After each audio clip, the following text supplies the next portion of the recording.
Bulan ini kita tema bebas ya. Jadi kita akan bahas tema yang ya mungkin nggak harus directly berkaitan, dan tema hari ini adalah tentang ini ya, salah satu penggambaran gereja secara metaforik, yaitu the church as God's building. Ya, saudara, itu gambaran di Alkitab ya tentang ini, tentang gereja itu banyak pakai metafor ya. Metafor itu apa ya? Metafor itu ya ini seperti salah satunya misalnya God's building, terus ada gambaran tentang Holy Temple, ada gambaran tentang family of God atau household of God, yaitu adalah metafor yang dipakai di dalam ini ya, di dalam apa itu penggambaran gereja, jadi New Testament ya. Metafor itu membawa kita kepada certain imajinasi, imajinasinya tentu pasti ada batasnya gitu ya, kita nggak bisa semua yang terkandung di dalam range of meanings metafor tersebut harus dipenuhi gitu di dalam penggambaran itu. Ya pasti enggak sih gitu ya. Metafor itu ada batasnya gitu, tapi juga mengajak kita untuk bisa membayangkan di dalam imajinasi yang dipakai di dalam kata tersebut gitu. Kalau di dalam Alkitab sendiri banyak ya penggambaran tentang ini, tentang apa itu metafor. Ada satu buku klasik kalau saudara tertarik, bukunya sudah agak tua sih. Minier ya judul ini ya, judul apa itu? Nama pengarangnya maksudnya itu Minier. Lalu bukunya itu judulnya adalah Images of the Church ya judulnya, dan dia pakai banyak sekali penggambaran. Kalau kita lihat ya kira-kira mungkin berapa ya, seratusan gitu. Jadi Alkitab sendiri pakai penggambaran tentang gereja, images atau metaphors itu ya, itu kira-kira ada ya about seratusan gitulah. Jadi ya 96 sih itu be precise yang dipakai dia ya, kurang lebih gitu. Jadi ini luar biasa banyak gitu, dan kita hari ini cuma bicarain satu saja dari 100, yaitu God's building ya, God's building. So apa yang kita bisa pelajari dari ini gambaran ini? Bahasa Latinnya itu kan edificatio ya, sudah tahu bahasa Inggris edification itu edify, to edify, edification itu pembangunan, membangun ya, atau di bahasa Greeknya pakai istilah oikodome. Itu berarti konsep dasar pertama ya, gereja itu dibangun oleh Kristus, dibangun oleh Kristus. Coba kita membaca 1 Korintus 3 ayat 10 sampai 15 ya. 1 Korintus 3, 10 sampai 15. Sesuai dengan kasih karunia Allah yang dianugerahkan kepadaku, aku sebagai seorang ahli bangunan yang cakap telah meletakkan dasar dan orang lain membangun terus di atasnya. Tapi tiap-tiap orang harus memperhatikan bagaimana ia harus membangun di atasnya. Karena tidak ada seorang pun yang dapat meletakkan dasar lain daripada dasar yang telah diletakkan, yaitu Yesus Kristus. Entahkah orang membangun di atas dasar ini dengan emas, perak, batu, permata, kayu, rumput kering, jerami. Sekali kelak pekerjaan masing-masing orang akan nampak, karena hari Tuhan akan menyatakannya, sebab ia akan nampak dengan api, dan bagaimana pekerjaan masing-masing orang akan diuji oleh api itu. Jika pekerjaan yang dibangun seorang tahan uji, ia akan mendapat upah. Jika pekerjaan terbakar, ia akan menderita kerugian, tetapi ia sendiri akan diselamatkan, tetapi seperti dari dalam api. So, beberapa ini ya, apa itu spectrum of meanings dari ayat 10 sampai 15 ini. Yang pertama itu Allah yang memberikan kasih karunia. Yesus Kristus itu adalah fondasinya, Yesus Kristus fondasinya. Lalu terus kemudian di situ digambarkan rasul ya. Itu digambarkan sebagai skilled master builder ya. Ahli bangunan yang cakap ya, ahli bangunan yang cakap ya bahasa Indonesianya. Lalu terus kemudian ada berbagai jenis material yang digunakan itu untuk konstruksi ini ya. Dan pada akhirnya ada tes, ada ujian ya, ujian dari bangunan ini oleh api ya. Sekali lagi ya, kita bisa membicarakan satu-satu sih ini ya. According to the grace of God ya, kan itu Paulus mengatakan kalimat itu ya. Itu berarti apa saya? Secara negatif gereja itu bukan self-built institution ya. Gereja itu bukan self-built gitu, bukan dibangun oleh manusia. Karena according to the grace of God. Itu God's given ya. God's given. Waktu seseorang berusaha untuk membangun gereja dengan kekuatannya sendiri, dengan bijaksananya sendiri, dengan strateginya sendiri ya. Ya itu akan gagal, nanti akan terbakar. Given to me like a skilled master builder ya. Ini given to me berarti apa saya? Berarti Paulus di dalam hal ini ya. Dan juga pekerja-pekerja yang lain itu dipercayakan untuk berpartisipasi, participate di dalam edification of the church ini ya. So, istilah participate itu saya itu kadang-kadang pakai istilah partake ya. Partake, participate ya itu istilah bahasa Yunaninya itu koinonia gitu. So fellowship itu meaning to partake, to participate ya. Partake, participate kan dekat sekali ya artinya gitu. Di dalam pengertian persekutuan ya ini maksudnya gitu, participate ya atau partake. Persekutuan dengan Tuhan maksudnya. Lalu terus kemudian ada ini ya, ada material-materialnya. Bisa membangun dengan ini gold, silver, precious stones ya atau kayu, jerami. Itu berarti ada berbagai macam material yang bisa dipakai untuk membangun gereja. Calvin, itu dia bagi dua saja ya, dia cuma bagi dua gitu. Yang gold, silver, precious stones itu menurut Calvin itu adalah doctrine worthy of Christ. Doktrin pengajaran yang dianggap layak oleh Kristus. Sementara wood, hay, straw itu menurut Calvin adalah a mass of strange doctrines.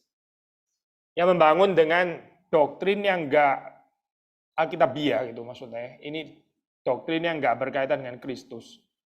Doktrin yang berkaitan dengan Injil yang sejati. Itu ya ini wood, hay, straw itu ya. Ini dan itu akan terbakar. Minier tadi yang saya kutip ya buku itu apa Images of the Church, dia sendiri percaya bahwa true edification ini itu goes beyond moral improvement ya. Saya baca kutipan dari Paul Minier ya. Whatever edifies the brother does far more than improve his moral behavior. Does far more than improve his moral behavior. It strengthens him in his position in this structured society. Strengthen him or her in his or her position in this structured society.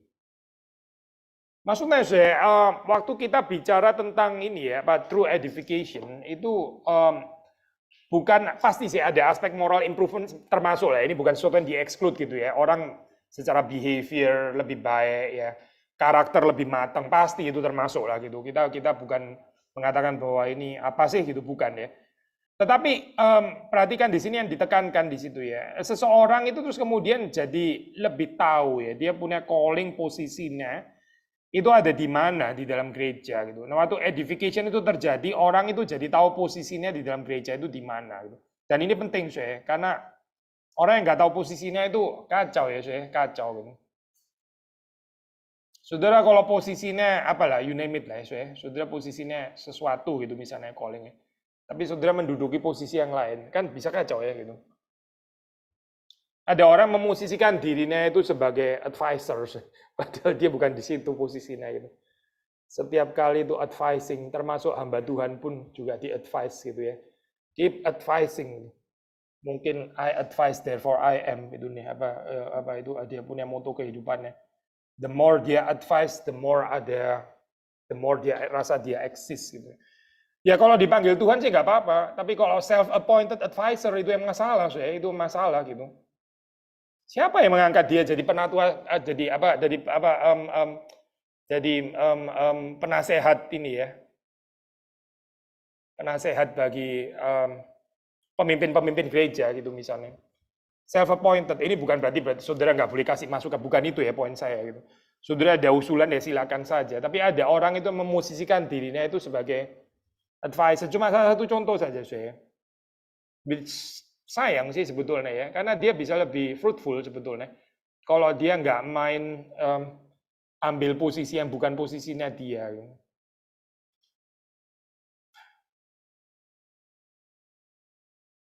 Nah, waktu kita bicara tentang ini, waktu kita bicara tentang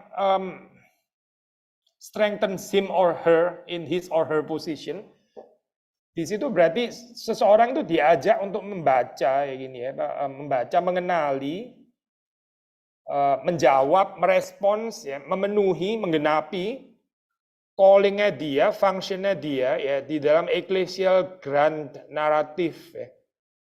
Di dalam ecclesial grand narrative. Kita sudah sering ini ya, saya bicara ini ya, konsep apa itu. We start from the grand narrative, terus kemudian baru mendapati our particular callings gitu ya. Jangan mulai dari diri sendiri gitu ya. Saya ini siapa? Itu narsisistik banget saya pertanyaan kayak gitu tuh. Saya ini siapa? Gereja mana yang bisa menerima saya untuk menyalurkan apa talenta? Lu kok mulai dari lu dulu gitu maksudnya ya. Kenapa mesti gereja mesti nurutin lu punya calling, lu punya apa itu ya kalau pakai istilah calling sudah positif gitu ya. Tapi seperti kayak gereja mesti mengakomodasi saudara punya gift and talent gitu maksudnya. Nah, bahasa poin ini gitu. Saya ambil contoh sembarangan ya. Saya pintar gambar nih. Oke, gereja mana yang kira-kira saya bisa mengekspresikan talenta gambar saya gitu misalnya. Kebalik ya, saya kebalik gitu. Kebalik sebetulnya. Mestinya mulai dari gereja.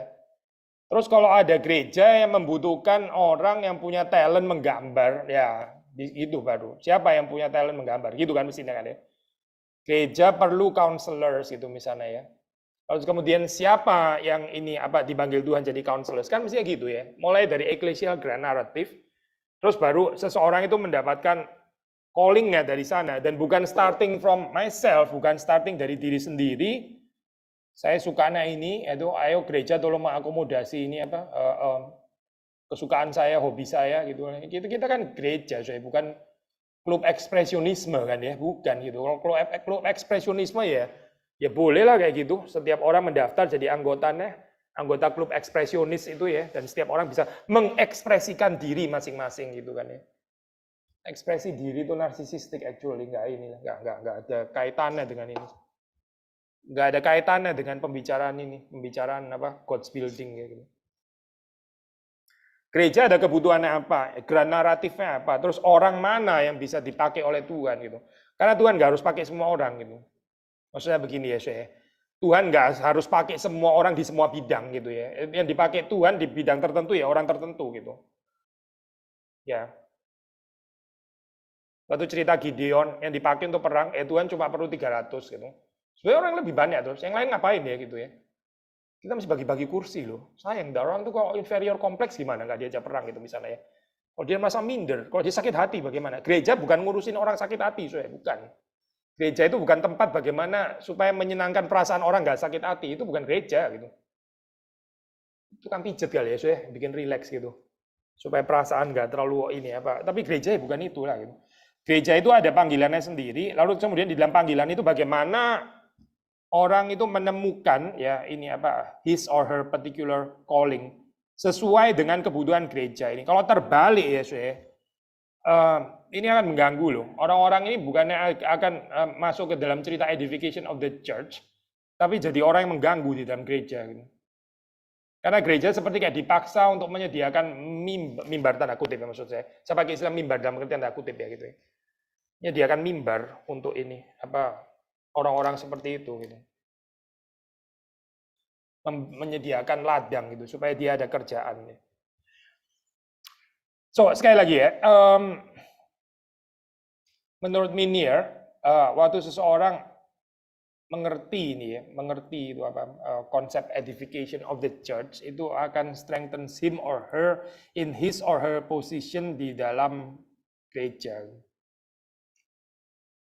Dan terakhir, di dalam ayat ini ya, dikatakan akan dinyatakan diuji oleh api. Berarti itu nggak semua superstructure akan survive di hari penghakiman terakhir ya. Calvin bicara tentang vain ambition. Dia bicara tentang ambisi yang vain, apa ya, saya sia-sia ya, vain ambition ya, ambisi yang sia-sia, itu akan diekspos oleh terang Tuhan gitu. Jadi hati-hati ya, saya itu membangun bukan gerakan dari Tuhan, bukan apa yang betul-betul dibentukkan oleh jemaat, tapi ekspresi diri, tapi itu adalah apa itu ambisi liarnya kita gitu kan ya, yang ya basically cuma memenuhi hawa nafsu saja gitu, tapi nggak betul-betul di dalam pimpinan Tuhan. Semua kita nggak ada yang kebal ya, saya hamba Tuhan pun juga nggak kebal loh itu, hamba Tuhan, saya juga nggak kebal. Nggak ada orang kebal dengan ini gitu ya. So, kita harus keep being critical gitu, critical. Seringkali memang ini sih, seringkali itu apa ya? Ini nggak mutlak ya, tapi seringkali ya. Saya pinjem ini apa? Patong ya. Patong itu pernah mengatakan, Patong pernah cerita sih ya, waktu dia pelayanan di Surabaya gitu ya. Kalau ditanya apakah yakin waktu ini ya, pelayanan itu berapa lama, kalau nggak salah 25 tahun deh, itu lumayan lama loh saya. Maksudnya bukan 1-2 tahun gitu, tapi cukup lama gitu. Apakah itu pasti pimpinan Tuhan gitu ya? Apakah itu pasti keinginan Tuhan? Pak Tom pernah bilang ya nggak 100% tahu, tapi yang pasti itu bukan keinginan saya gitu. Bukan keinginan saya. Ya. Maksudnya apa saya? Lebih bersih ya gitu kalau bukan keinginan kita gitu. Lebih bersih. Saya bukan mengatakan kalau keinginan kita pasti bukan kehendak Tuhan, nggak tentu juga sih ya. Bisa aja kehendak Tuhan yang Tuhan tanamkan beban begitu berat dan akhirnya jadi keinginan kita juga kerinduan. Mungkin sih gitu ya. Tapi kalau itu bukan keinginan kita ya, itu kan berarti kita boleh bilang bebas ya daripada ambisi ini kan ya. Bebas daripada self interest itu loh, itu kan bebas ya. Orang saya nggak mau kok sebenarnya, apalagi kalau nggak mau gitu. Saya sebetulnya nggak pingin misalnya gitu kan ya, tapi ternyata ini apa dipanggil Tuhan di sana. Berarti kan ya lebih bebas daripada vain ambition gitu. Ya itu namanya jalan salib gitu ya, saya jalan salib. Jadi tahu waktu mengerjakan itu sebetulnya adalah jalan korban gitu.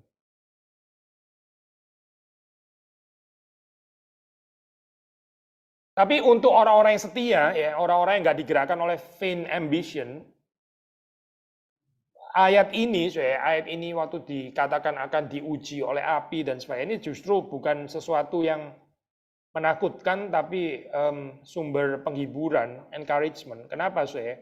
Karena apa yang dibangun dengan benar ya, superstructure dengan bahan-bahan yang benar itu ya,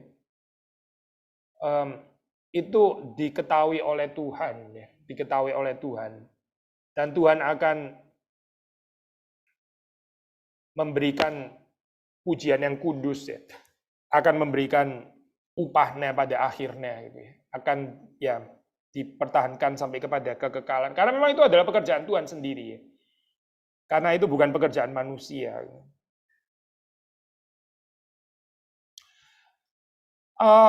Sangat dekat dengan metafor ini, metafor apa itu God's building ya, itu adalah field ya, ladang ya, ladang. 1 Korintus 3, 6, 9. 1 Korintus 3, 6, 9. Tadi kan 10 dan seterusnya. Ini satu perikop sebelumnya ya, 6 sampai 9. Jadi dekat sekali ya, Saya baca mulai dari ayat 6 ya. Aku menanam, Apolos menyiram, tetapi Allah yang memberi pertumbuhan. Karena itu yang penting bukanlah yang menanam atau yang menyiram, melainkan Allah yang memberi pertumbuhan. Baik yang menanam maupun yang menyiram adalah sama dan masing-masing akan menerima upah yang sesuai dengan pekerjaannya sendiri. Karena kami adalah kawan sekerja Allah. Kamu adalah ladang Allah, bangunan Allah ya, ladang bangunan ya, dekat sekali kan ya di sini ya. Terus setelah ngomong ladang Allah, bangunan Allah, terus kemudian Paulus langsung continue dengan metafor bangunan kan ya, ayat 10 dan seterusnya. So ini very closely related ya, field ini atau ladang ya. Perhatikan di situ bahwa ini ya, ya penekanan ini bahwa yang memberikan pertumbuhan itu adalah Allah sendiri ya.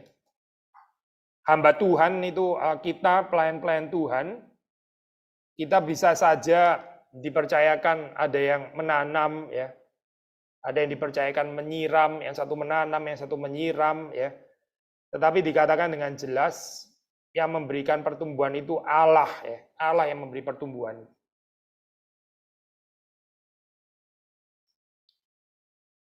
Lalu Paulus menghindari menghindari jebakan dari jemaat Korintus yang ada partai-partai di dalam gereja gitu ya, favoritisme dan sebagainya. Kita nggak kebal dengan ini persoalan seperti ini. Paulus enteng saja dengan melihat dia dan Apolos ya dan yang lain-lain. Itu di ayat 9 dikatakan kami adalah kawan sekerja Allah. Kami adalah kawan sekerja. Kawan sekerja, bukan kompetitor ya, bukan. Kompetitor itu bikin iri hati, insecurity ya, jealous, kompleks lah dia persoalan psikologis ya. Kalau kita melihat bukan sebagai kawan sekerja Allah, tapi sebagai kompetitor gitu.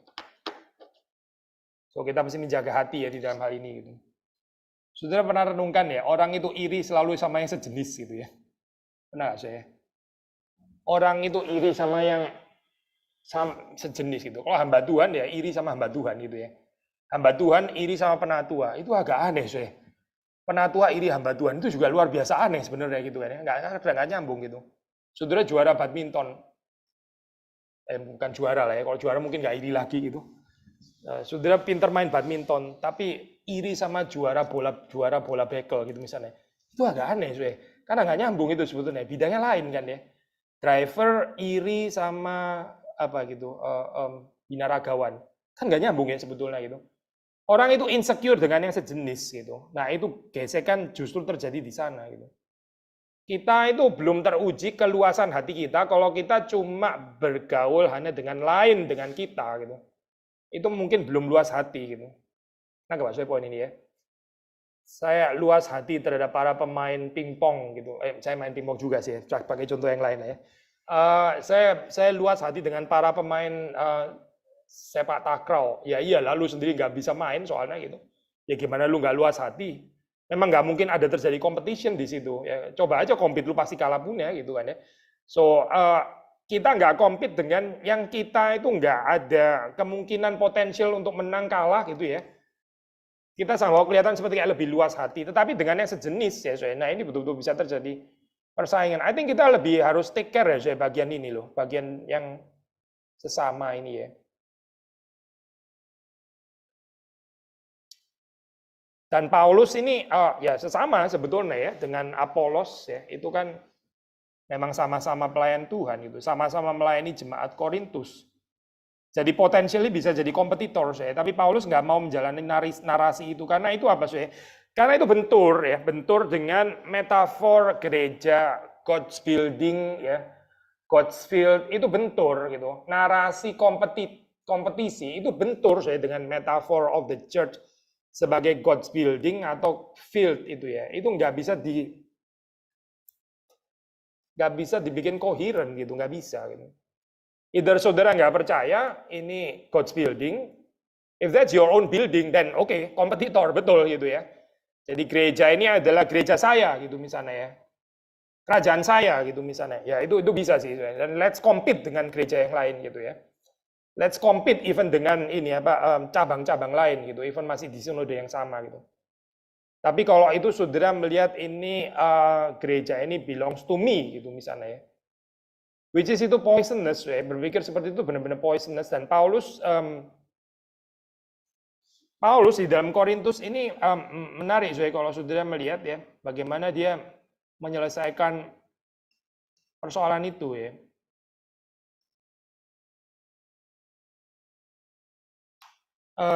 Dengan konsep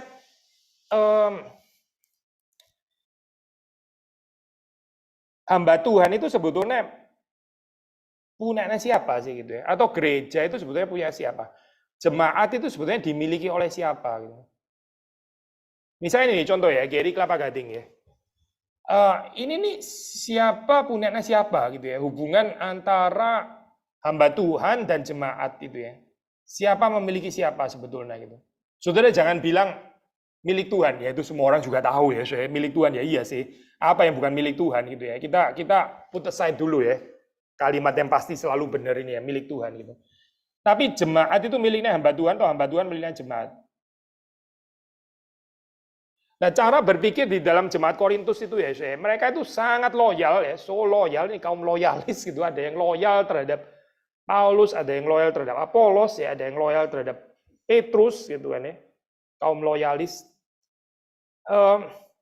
Mereka itu siap untuk taruh kepala gitu ya, ini berkorban mati-matian demi Paulus, yang satu berkorban mati-matian demi Apolos atau apa gitu. Jadi ini ya Pak, faithful followers gitulah ya.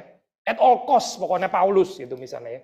Tapi Paulus bilang cara pikir kayak begini nih kanak-kanak gitu, kanak-kanak gitu. Sama Paulus dijungkir ya, dia bilang sebetulnya kami ini milik kamu. Kami hamba-hamba Tuhan, ini kamu yang memiliki gitu. Bukan kami yang memiliki kamu, tapi kamu yang memiliki kami gitu. Nah kan lucu ya, ya. Sedang Paulus sendiri memberi dirinya itu dimiliki, tapi jemaat di Korintus ini merasa mereka itu loyal, agen ya, loyal, memberi diri mereka dimiliki oleh hamba-hamba Tuhan tertentu gitu ya, atau rasul-rasul tertentu gitu. Jadi faithful followers ya. Akhirnya menciptakan semacam partai di dalam gereja gitu. Obatnya apa soalnya? Penawar racunnya apa gitu? Penawar racunnya yaitu hamba Tuhan itu sebetulnya adalah servants yang belong to the church, to the Christian community itu. Jadi seorang pemimpin gereja, ini kan servant leadership ya, servant leadership itu dimiliki oleh jemaatnya gitu, terutama gitu. Tapi nggak berhenti di sini ya, nah, ini tentu sebelumnya kan kalau memiliki ya, kalau hamba Tuhan itu memiliki gitu ya, ya biasanya cenderung bosi sih, kita tahu ya, cenderung bosi gitu. Dia menganggap gereja ini seperti kayak kerajaannya gitu, ya, dia rajanya gitu kan, terus kemudian dia menguasai gitu, instead of melayani terus kemudian menguasai. Saya dulu pernah ada pengalaman bukan di GRI by the way ya, di gereja lain lah gitu dulu. Nggak usah cari tahu juga gereja apa gitu. Itu pendetanya itu melarang ini ya, jemaatnya itu datang ke seminar gereja lain gitu. Apa ya insecure kayak gini loh.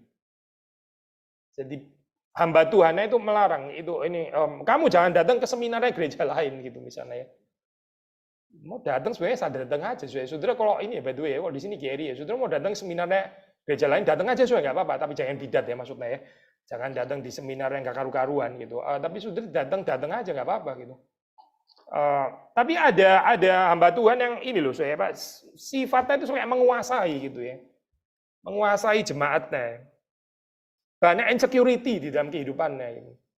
Kenapa saya? Ya karena dia nggak berpikir dirinya itu dimiliki oleh jemaat, tapi dia memiliki jemaat gitu ya, memiliki. Possessive and obsessive saya kayak gitu ya.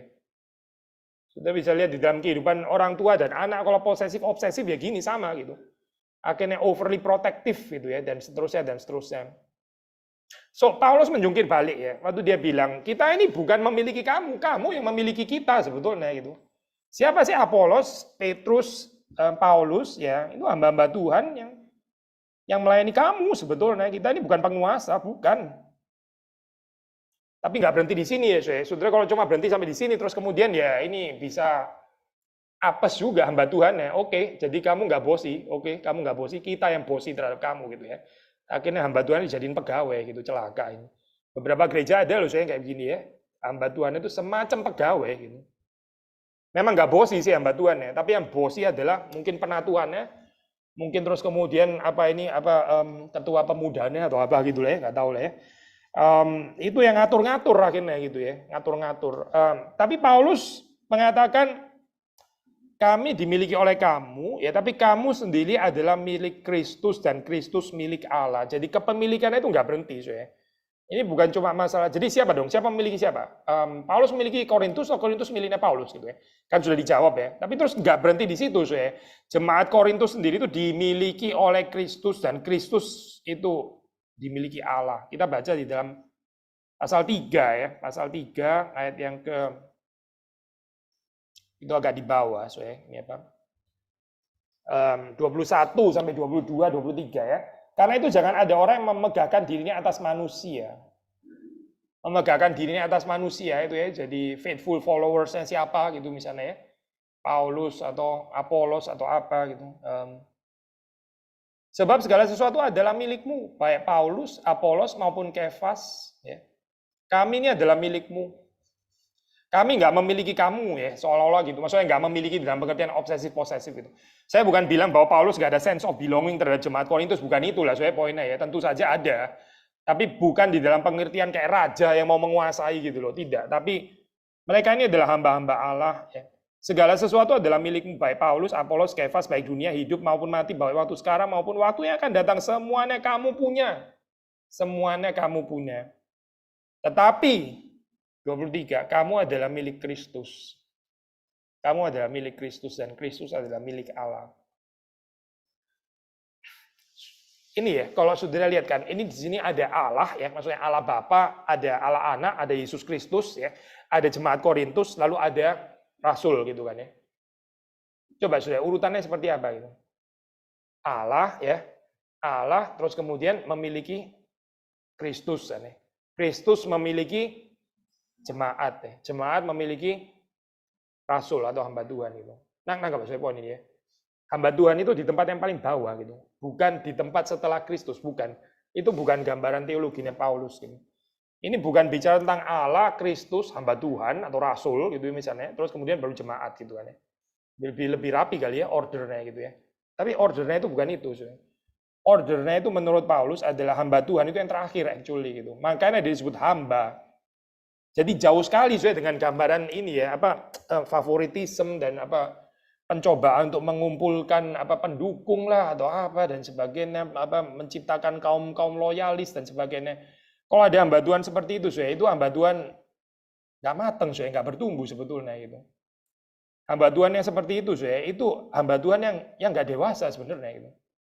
Nggak cocok sebenarnya jadi hamba Tuhan gitu, karena dia belum siap jadi menduduki di tempat yang paling bawah gitu. Dia belum siap. Ya mendingan jadi jemaat dulu aja, jangan jadi hamba Tuhan kalau seperti itu gitu ya. Tapi sisi yang lain, jemaat juga dipanggil untuk menghayati, bukan berarti terus kemudian kamu memiliki hamba Tuhan, lalu kemudian kamu nggak dimiliki siapa-siapa, dan karena itu kamu boleh bosi dan menguasai. Nggak juga, kamu adalah milik Kristus di sini kan ya, dikatakan kamu adalah milik Kristus. So, di dalam konsep bangunan, di dalam konsep field atau ladang itu itu kita menghayati ini loh range of meanings ini ya, itu ada di included ya di sini. Kita nggak cuma bicara definisinya, God's building itu apa, tapi again range of meanings itu penting kalau saudara belajar metafor apalagi ya, di dalam metafor tertentu itu spektrum sekelilingnya itu apa sebetulnya gitu, yang mau diajarkan Alkitab itu apa, itu extremely important jadi bukan cuma membayangkan konsep itu sendiri gitu. Menarik kalau saudara masih ini ya mengaitkan di dalam bagian ini. Masih dalam pasal 3 ya gitu kan, dikatakan ini ya Pak, ada kaitan antara metafor God's building and God's temple ya, God's building, God's temple. Saudara tahu temple itu kan juga bangunan kan ya, temple itu bangunan kan ya. Jadi God's building, God's temple memang dekat sekali ya. Tapi God's temple di sini tentu di dalam pengertian rohani gitu. Maksudnya God's buildingnya sendiri anyway juga di dalam pengertian rohani gitu kan ya. Dibangun menjadi God's temple. Jadi jemaat itu seperti God's building ya, yang menuju kepada God's temple itu ya. Apa artinya God's temple? Itu berarti the Spirit of God itu tinggal di gereja ya, tinggal di jemaat. Kita baca 1 Korintus 3 ayat 16 ya, kadang-kadang ditafsir agak sedikit keliru ya, agak sedikit keliru. 3 ayat 16.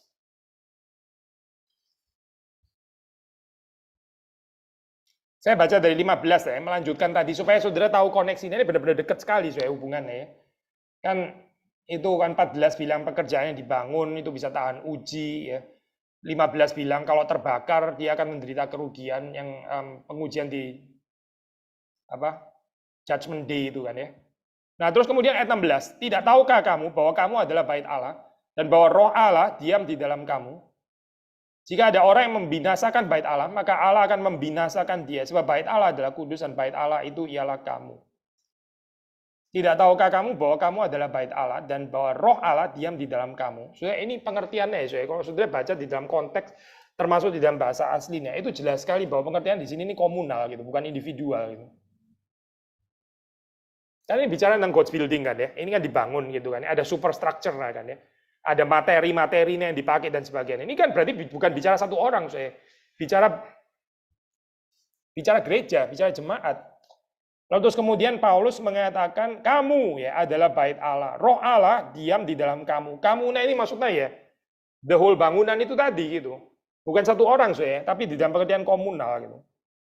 Jika ada orang yang membinasakan bait Allah ya, destroying the temple of God, Allah akan membinasakan dia. Karena bait Allah itu kudus. Dan Allah itu, ini mengerikan ya saya. Kalimat ini menakutkan sebetulnya gitu. Destroying a Christian community. Apa sih saya ini? Maksudnya Paulus ini apa sih? Destroying a Christian community. Balik lagi ya saya. Ternyata ya saya, yang menghancurkan God's temple, God's building itu adalah di dalam konteks ini ya, memegahkan manusia. Gitu.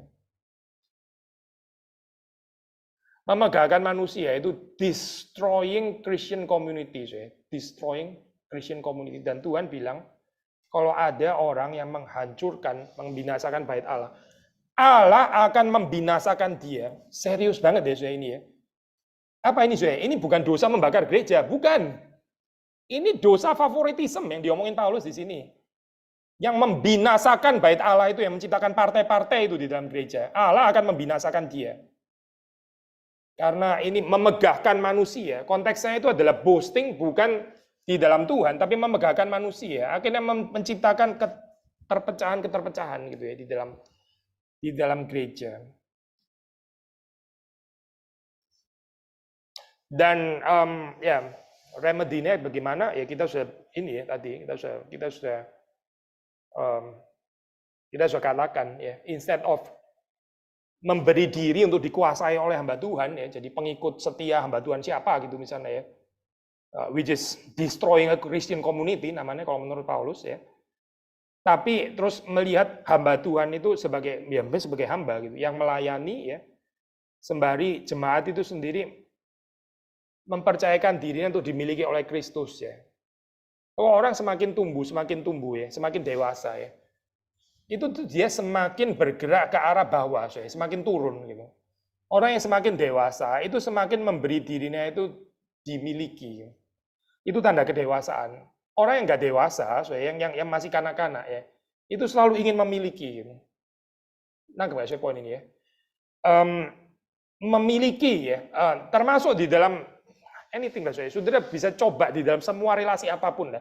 Entah itu pacaran lah ya, entah itu orang tua anak lah, entah itu terhadap gereja lah, entah itu semua lah saya, semua gitu. Sejauh itu relasi personal ya maksudnya ya. Saya nggak ngomong kita dan gelas ya. Kalau ini pasti kita memiliki. Saudara gila kalau memberi diri saudara dimiliki gelas itu senting namanya gitu ya. Ini kan barang gitu ya. Saya nggak ngomong hubungan dengan barang. Saya bicara tentang hubungan personal maksudnya itu. Hubungan dengan sesama manusia, hubungan dengan Tuhan pasti gitu ya. Kalau kita dewasa ya, kalau kita bertumbuh dewasa, kita memberi diri itu dimiliki ya dan bukan memiliki. Ya, saudara melihat di sini ada kaitan ya antara apa itu God's building, God's temple. Sebetulnya masih ada ini juga ada apa itu aspek-aspek lain yang bisa kita ini ya, bisa kita kaitkan dengan temple, misalnya di dalam Efesus ya, Efesus pasal 2. Efesus pasal 2 ayat 19-20 ya. Demikian kamu bukan lagi orang asing dan pendatang, melainkan kawan sewarga dari orang-orang kudus dan anggota-anggota keluarga Allah yang dibangun di atas dasar para rasul dan para nabi. Dibangun ya, ini berarti ya, edified, dibangun ya, built dengan Yesus Kristus sebagai batu penjuru. Di dalam dia tumbuh seluruh bangunan rapi tersusun. Nah perhatikan ya, menjadi bait Allah yang kudus di dalam Tuhan. Menjadi bait Allah yang kudus. Jadi ini ada pertumbuhan ya. Pertumbuhannya kemana? Menjadi apa? Menjadi bait Allah yang kudus. Grows into a holy temple. Jadi sudah melihat sekali lagi ada kaitan antara pembangunan ya dengan pertumbuhan ke arah Holy Temple. Perhatikan di sini saya bahwa konsepnya itu bukan ini ya, bukan statis, berarti ini dinamis ya. Ada mixture of metaphors kan di sini ya, berarti menggambarkan ini proses yang dinamis gitu. Belum selesai, maksudnya bangunannya itu belum selesai. Gereja secara bangunan saya bisa ada selesainya kan ya, bisa ada completionnya. Kayak kita tempo hari pernah renovasi ya, sudah ditutup dari kapan-kapan gitu kan ya. Tapi yang nggak akan pernah selesai sebelum Yesus datang kembali, ya ini spiritual house ini ya, sebagai apa? Spiritual temple, spiritual building of God. Ini nggak pernah berselesai saya. Ini masih terus membangun gitu. Tuhan masih terus membangun ya. Dan kita terus-menerus diundang di dalam partisipasi kita di dalamnya. Satu ongoing proses ya, menuju Holy Temple. 1 Petrus ya, 1 Petrus kita membaca pasal 2 ayat 4 ayat 6 ya, masih di dalam metafor yang sama. Dan datanglah kepadanya batu yang hidup itu yang memang dibuat oleh manusia tetapi yang dipilih dan dihormat di hadirat Allah. Dan biarlah kamu juga dipergunakan sebagai batu hidup untuk pembangunan suatu rumah rohani bagi suatu imamat kudus untuk mempersembahkan persembahan rohani yang karena Yesus Kristus berkenan kepada Allah.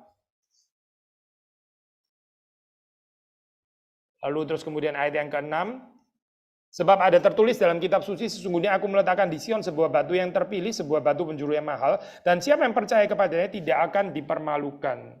So, sudah lihat di sini ini ya, metafor ini, maksudnya metafor God's building edificatio ini sekarang dikaitkan dengan doktrin Kristus ya.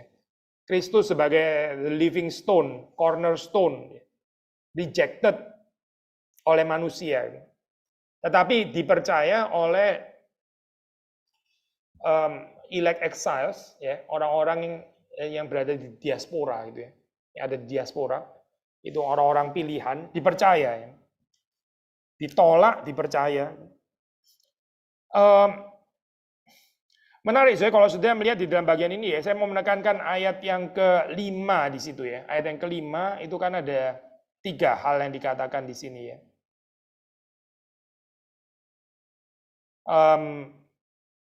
Dipergunakan sebagai batu hidup untuk pembangunan suatu rumah rohani bagi suatu imamat kudus untuk mempersembahkan persembahan rohani. Sekali lagi ya saya, di situ ada pembangunan suatu rumah rohani, lalu terus bicara tentang suatu imamat kudus dan bicara tentang mempersembahkan persembahan rohani. Ya, 3 hal ini semuanya actually berkaitan dengan temple ya. Yang pertama ya itu waktu di situ dibicarakan tentang spiritual house, rumah rohani, ya ini tidak lain tidak bukan adalah the new temple. Maksudnya bukan temple yang di perjanjian lama itu ya. Tapi new temple yang sedang dibangun oleh Kristus. Lalu waktu bicara tentang holy priesthood atau ini imamat yang kudus ya. Ini berarti bicara tentang community of the temple. Temple itu ada komunitasnya, bukan kosong tapi ada komunitasnya. Waktu bicara tentang spiritual sacrifices ya. Spiritual sacrifices yang berkenan kepada Allah. Itu di lain bicara tentang the offerings in the new temple ya. Karena di temple itu ada offerings itu. Jadi saudara perhatikan di sini ya, offerings itu enggak ditiadakan ya, di dalam konsep new temple gitu. Ini kan bahasanya bahasa kaltik lah ya, bahasa kitab imamat gitu sebetulnya itu. Priestly language ya. Offerings. Nggak meniadakan persembahan di sini ya. Mungkin tambahin satu lagi ya saya, ini pasal atau aspek. Tadi kalau kita baca di dalam 1 Korintus pasal yang ketiga ya, kita bilang di sini kan itu kan pengertiannya komunal. Tapi bukan berarti nggak ada yang pengertiannya individual ya, karena kalau sudah baca dalam 1 Korintus pasal 6, itu pengertiannya itu lebih individual ya di sini ya. 1 Korintus 6, 19-20 ya. Coba kita baca bagian ini ya. 1 Korintus 6, 19:20 ya.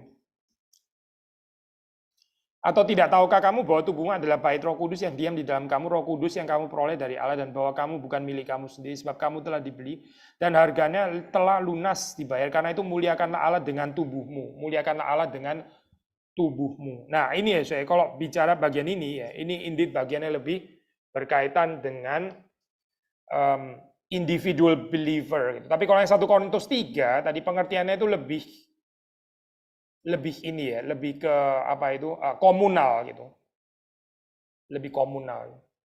Jadi ada tempat ya waktu bicara tentang temple, bait Allah, itu ada tempat membicarakan secara komunal, ada tempat membicarakan secara individual, dua-duanya ada ya. 1 Korintus 3 dan 1 Korintus 6. Individu sudah meracuni komunal gitu maksudnya ya.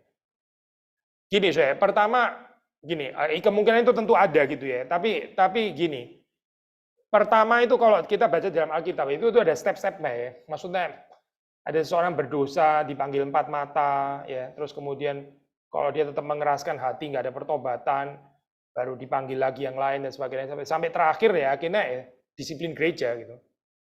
Disiplin gereja itu belum terakhir sih. Kalau tetap terakhir nggak bertobat juga, ya sudah ekskomunikasi berarti gitu kan ya. Ekskomunikasi. Tapi kita nggak bisa langsung main ekskomunikasi itu nggak tepat ya gitu. Karena kalau kita baca di dalam Alkitab itu ada step-stepnya gitu. Step-step itu jalan salib sih actually. Kita kalau mau main ekskomunikasi itu paling gampang gitu kan ya. So, membersihkan apa komunitas supaya oke yang jelek-jelek langsung diusir aja langsung gitu ya. Itu apa ya siapa yang nggak bisa kayak gitu ya. Main cut kayak gitu. Tapi itu bukan ajaran di dalam ini apa eklesiologi Alkitab gitu. Maksudnya harus ada step-stepnya. Terakhir ya itu ya disiplin gereja kalau nggak bertobat juga ya sudah ekskomunikasi berarti gitu. Ekskomunikasi itu berarti kita nggak in communion berarti dengan orang seperti itu. Kita nggak menganggap diri in communion dengan orang seperti itu. Ya. Maksudnya di bagian firman Tuhan ada ya itu apa istilah-istilah anggaplah dia sebagai seorang fasik dan sebagainya. Ada itu Bang. Tapi kita nggak bisa langsung jam ke sana gitu. Itu ini ya Pak bahaya ya soalnya kalau kita sedikit-sedikit kita jam apalagi di dalam zaman sekarang ini kan kita bisa ghosting, bisa cancel culture dan sebagainya gitu. Terus ini masuk ini culture ini kalau meracuni gereja gitu ya. Kita akhirnya apa exercising cancel culture dan ghosting di gereja gitu misalnya ya. Kita berdosa loh di hadapan Tuhan gitu maksudnya. Karena itu berarti gereja sudah jadi kayak dunia gitu. Mari kita berdoa. Tuhan kami bersyukur kami bisa merenungkan firman Tuhan pada sore hari ini. Tuhan memberkati perenungan kami dan berkati pertumbuhan kami sebagai gereja yang boleh terus dibangun oleh Tuhan. Dan kami sendiri juga boleh berbagian di dalam pembangunan ini ketika Engkau mengundang kami. Dan kami boleh berpartisipasi di dalamnya, kami boleh menjalankan apa yang Tuhan percayakan di dalam kehidupan kami. Tolong supaya kami bisa menemukan tempat, posisi yang Tuhan assign, dan kami boleh berbuah lebat dan efektif di dalam tangan Tuhan, di dalam kuasa Tuhan, di dalam anugerah Tuhan. Terima kasih Tuhan demi Yesus Kristus kami berdoa, kami bersyukur, kami berdoa. Amin.